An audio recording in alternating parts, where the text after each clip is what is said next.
purposely invite the rock and roll element into our community? Well, what's wrong with a little entertainment? Entertainment is fine, but this... we have lots of big acts that come through here. Ice Capades, Tiny Toons, Kenny G. Kenny G.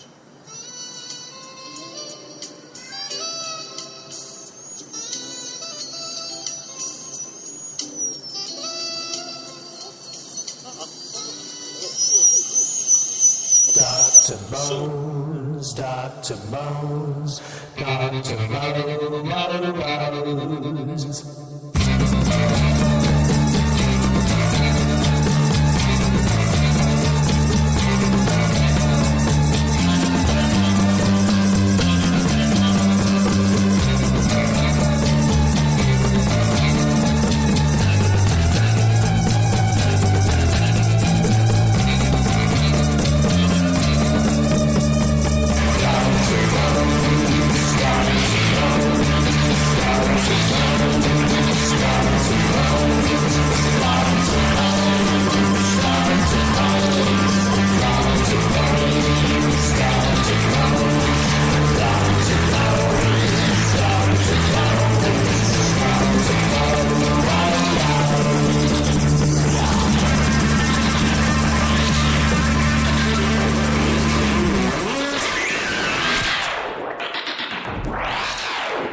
Good evening, this is Dr. Bones live with Matt Anderson, and tonight we're interviewing FryFogle. Is it Fogle? It's FryFogle, actually. Fogle, okay. So, hey, we got it right finally. Yeah. So, welcome to the show. Thank you very much. It's great to be here, Doctor. Thanks for having me. So, first off, I'm going to lay out the questions here, and obviously, guys, feel free to cut me off if you need to. So, FryFogle, I know you explained this to me in an email, but would you mind kind of explaining it to the listeners out there, because I probably won't do it justice. What am I explaining? Your name, Oh, my name. Yes, my name is FryFogle. The doctor was having some problems, like most people do, pronouncing it. FryFogle actually means free bird in German. So that's the story behind my last name, and I use my last name as my band name right now. So that's the story behind that. Now, you've been doing this for a number of years, and my first question to you is your music style. Obviously, everybody has influences and that sort of thing. Now, have you kind of focused on certain influences in specific, or have you kind of just been eclectic and kind of gone all over the place? Yeah, I've never focused on any artist as my main influence. I draw inspiration from everywhere, not just music. So, no, I just kind of take from everywhere, and whatever comes out, basically. The things too is, as far as your music goes, Brian from NYC Fast Factory Records made a comment saying that he doesn't know if he's going to be able to keep up because your music just such heavy rock and tunes. And I was kind of happy to find you when I did. And the fact that you're so close, like you're literally 10 minutes away driving from you, which is awesome. And nice to have you in studio. So nice to be here. With the songs you've created, what has been the kind of driving force behind it? Like as far as like laying the music down, like what has been like kind of inspiration to do this? Well, I took I was involved in the music scene for a number of years, probably 20 years, and I took 5 years away from music. I'd been through a number of bands and was just kind of tired and needed a bit of a break. And what was supposed to be 1 year turned into 5 away from being in a band and stuff. So right around the end of the 5th year, I stumbled upon GarageBand on a Mac or a MacBook that I was given, maybe late 2013. And my inspiration started out with just learning the basics of digital recording. And it soon turned into to the working on an album, and now it's turned into pretty much 2 albums. So I take my inspiration from everywhere, and I think the drive right now is to get my own. This album will be all totally done by me. Okay. I wrote the music. I sing the music. I program some of it. I use some loops. I've used all kinds of things and some live instruments as well. So my driving force is to get my album out right now and go from there, I guess. Yeah. Now, are there any like specific programs that you're using besides like the ones you can find on MacBook, like GarageBand and like in-track stuff, like maybe like Reason or that sort of thing? I haven't used Reason. The basics for the first album, which is going to be The Conditions of Existence, I used some pretty archaic stuff by today's standard. I worked with an old Power Mac G4 that was probably 10 years old, and I did the initial recordings on GarageBand 2.0, and I think we're up to almost GarageBand 11 now. Programs that I used other than that, not a whole lot of programs actually, but a lot of different plugins. I've used some plugins from FabFilter, and which are excellent, and Rob Rapian, and even some of the built-in plugins for compression, EQ, and dynamics, all that stuff on GarageBand itself. Right on, nice, because I've been working with GarageBand and in-track for a little bit.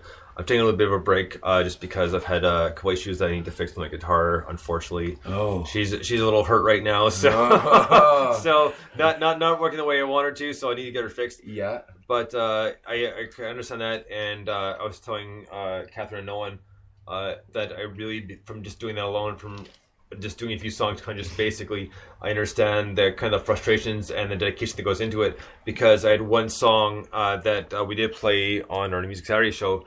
And the vocals alone, it took me, I don't know how many tries, because I'd be a second or two late or a second too early. So I completely get it. So I was just like, man, like there's so much so much appreciation goes into the artist, that much more, knowing what frustrations they go through just to record certain things. Absolutely. It's a massive learning curve that I don't even know if it ever stops, to be quite honest. No, with man, you. but that's the exciting part about it, right? That's the exciting part about it, and I think that's part of the allure for me too. So as I was doing my first album here, I was also learning everything as I went. I'd been involved in some analog recording before. I put out 3 independent CDs with a couple other bands, and so this was my first experience with digital recording, and it's just a beautiful thing. And it just the learning curve's incredible. So yeah, right on. Well, Catherine, Nolan, I'm gonna let you guys take the floor. This is Nolan here. I'm curious about your recording of the guitars. Do you plug straight into the board, or are you miking them, or what's your method? The guitar work that is on my album, there's probably only on about 4 songs actual live guitar that I did. Now, some of the stuff were loops that I made. I had a friend of mine come over, Nathan, who plays guitar, and we made some loops and stuff out of his guitar riffs that I kind of came up with. And I'm sorry, I'm kind of getting off track here, but as far as the guitar that I did record, I used a Fender Deluxe amp, and I used Shure SM57 microphones, and just recorded it right into my little Behringer board and into the computer. Oh wow! Yeah. Yeah. There's always this delay when we're on Skype. Actually, I read your bio on SoundCloud, and so tell me about how it was making the transition from working with bands to becoming a solo artist. I was kind of curious about that. Well, that just kind of came about with this massive learning curve of digital recording and the wonders of it.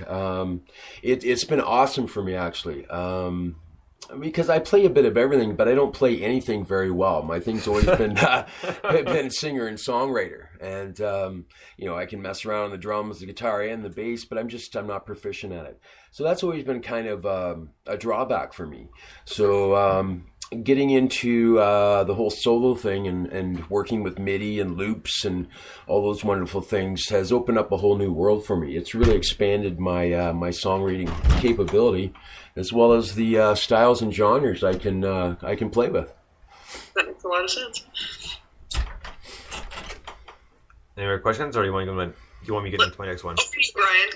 Okay, no, that's fine. Don't want to cut you guys off. Nope, not at all. So initially, when the first song I played by you on the show was "Lucky to Have It," and you commented, because we were talking via email, and you said, "You know what? I would have chose that one first to play. Why not?" I don't know. It's just a song that I always thought was kind of a funny little song. Wasn't one I didn't even plan on finishing it. It was a song, unfortunately, 2 years ago, my dad passed away, and I wrote this song and recorded it about 5 days before he passed away. And then just after he passed away, my old Power Mac crashed on me.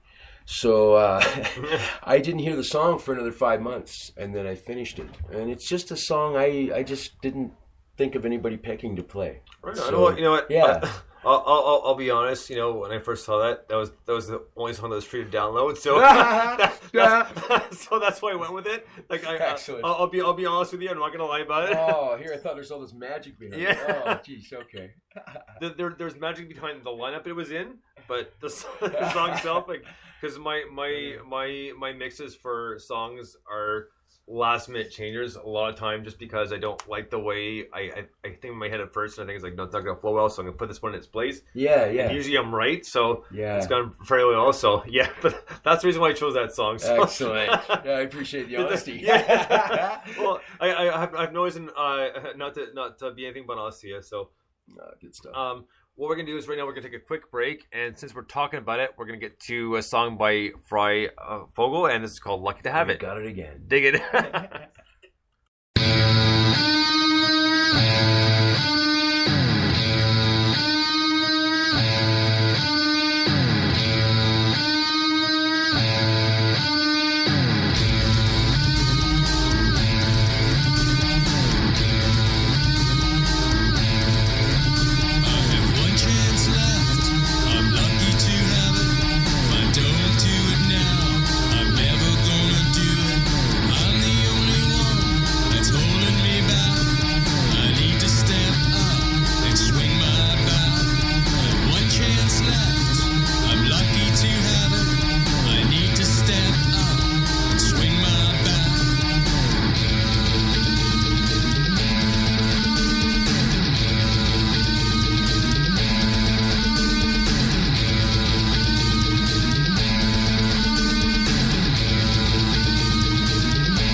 All right, that was FryFogle with "Lucky to Have It." Now, you pretty much talked and explained this almost this entire song before we even played it, so I don't think there's too much more to say, unless, Catherine, don't you have a comment to make about it that we haven't made before when we played the first time?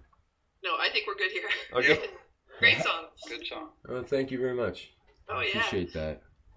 Okay. Oh, I went through and listened to all of your material actually on SoundCloud. So. Oh, okay. There's quite a potpourri there. Yeah, well, we all like to be prepared, right? So yeah. No, that's great. That's awesome. So next up, with the newest album coming out, is it completely finished yet? Do you have a projection date to release it, or? I've got July 27th of this year as the projected date. That's my dad's birthday, actually, too. It coincides with his birthday, and I'm dedicating the album to my father. And what was your question again? Oh, whoa. So we talked about production date and it said, is the album finished? Do you have Yeah, everything? the album is finished. I'm sorry. Okay. Yeah, the